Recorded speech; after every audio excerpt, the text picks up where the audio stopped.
கோவை மேற்கு தொடர்ச்சி மலையையொட்டிய பகுதியில் சுமார் 500 டன் சின்ன வெங்காயம் பட்டறையில் தேக்கமடைந்துள்ளன. போதிய விலை கிடைக்காமல் சின்ன வெங்காயம் தேக்கமடைந்துள்ள சூழலில் முன்கூட்டியே பருவமழை தொடங்கியதால் உழவுப் பணிகளை தாமதமாக விவசாயிகள் தொடங்கியுள்ளனர். காரணங்களை அறியலாம் இந்த தொகுப்பில்.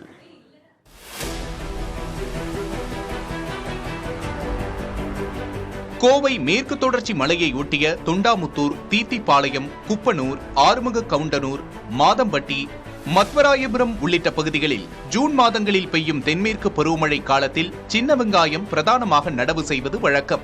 மே மாதத்தில் விவசாயிகள் நிலங்களை உழவு செய்து தென்மேற்கு பருவமழை காலங்களில் சின்ன வெங்காயத்தை நடவு செய்ய தயார் நிலையில் வைத்திருப்பார்கள். அதிகப்படியான வெப்பமோ பனியோ இல்லாமல் சீரான நிலை இருப்பதால் சின்ன வெங்காயம் 70 முதல் 75 நாட்களில் நல்ல முறையில் விளைச்சல் கொடுக்கும். வேர் அழுகல் நோய், நுனிக்கருகல் நோய், வாடல் நோய் போன்றவற்றில் இருந்து சின்ன வெங்காய பயிரை முறையாக பராமரித்து கிட்டத்தட்ட 100 முதல் 150 நாட்கள் வரை பட்டறையில் இருப்பு வைக்க முடியும்.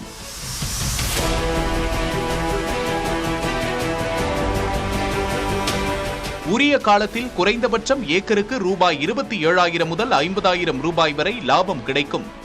ஆகஸ்டில் அறுவடை செய்து விற்பனை செய்யும் போது போதிய விலை கிடைக்காவிட்டால் சின்ன வெங்காயத்தை பட்டறைகளில் விவசாயிகள் சேமித்து வைக்கின்றனர். 2 ஆண்டுகளுக்கு முன்பு பட்டறையில் இருப்பு வைத்து விற்பனை செய்த சின்ன வெங்காயம் 120 ரூபாய் வரை விற்பனையான நிலையில் தற்போது கிலோவுக்கு 30 ரூபாய் வரை கூட வியாபாரிகள் வாங்குவதில்லை என்கிறார்கள் விவசாயிகள். விவசாய பணிகளை மேற்கொள்றதுக்கு ரொம்ப சிரமப்படுறோம். இதுக்கு இடையில ஆளுக பிரச்சனை வேற எங்களுக்கு. இந்த வெங்காய சீசன் ஆரம்பிச்சிருச்சுன்னா ஆளுகளுக்கு கூலி 400 ரூபாய்க்கு மேலே கேட்குறாங்க. நாங்கள் அதெல்லாம் கொடுத்து மேனேஜ் பண்ணி அப்பவும் எடுத்து இந்த மாதிரி வெங்காயத்தை சேவ் பண்ணி வச்சு எங்களால் விற்று உரிய விலை கிடைக்கிறதில்ல. பட்டறைகளில் இருப்பு வைக்கப்பட்டுள்ள சின்ன வெங்காயம் விற்பனையாகாமல் தேக்கமடைந்துள்ளது. தென்மேற்கு பருவமழை 20 நாட்களுக்கு முன்பாகவே பெய்ய தொடங்கியதால் சின்ன வெங்காய உற்பத்திக்கு நிலங்களை தயார் செய்யாமல் உழவு பணிகளை தாமதமாக தொடங்கியுள்ளனர் விவசாயிகள். தென்மேற்கு பருவமழை சீராக இருக்கணுங்க. அதாவது சீரான மழை, அதிக வெப்பம் இருக்கக்கூடாது, அதிக பனிப்பொழிவு இருக்கக்கூடாது. அந்த மாதிரியான கிளைமேட்டில் தான் இந்த சின்ன வெங்காயம் வரும். அப்படி நாங்கள் உற்பத்தி செலவு அதிகமாக பண்ணி நாங்கள் வெங்காயம் எடுக்கும் பொழுது எங்களுக்கு உற்பத்தி செலவு அதிகமாகிறது. பிற்காலத்தில் நாங்கள் விற்கும் பொழுது எங்களுக்கு மார்க்கெட் விலை இல்லைன்னு சொன்னோம்னா சின்ன வெங்காயத்தை பொறுத்த வரைக்கும் அதிகம் நஷ்டமாடுது. ஆனால் மற்ற வெள்ளாமையை விட சின்ன வெங்காயம் ரொம்ப பக்குவம் வச்சிருக்கணுங்க.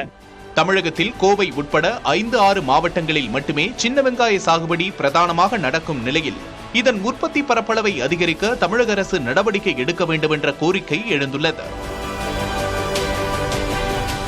புதிய தலைமுறைக்காக கோவையிலிருந்து ஒளிப்பதிவாளர் தீபனுடன் செய்தியாளர் ஐஸ்வர்யா.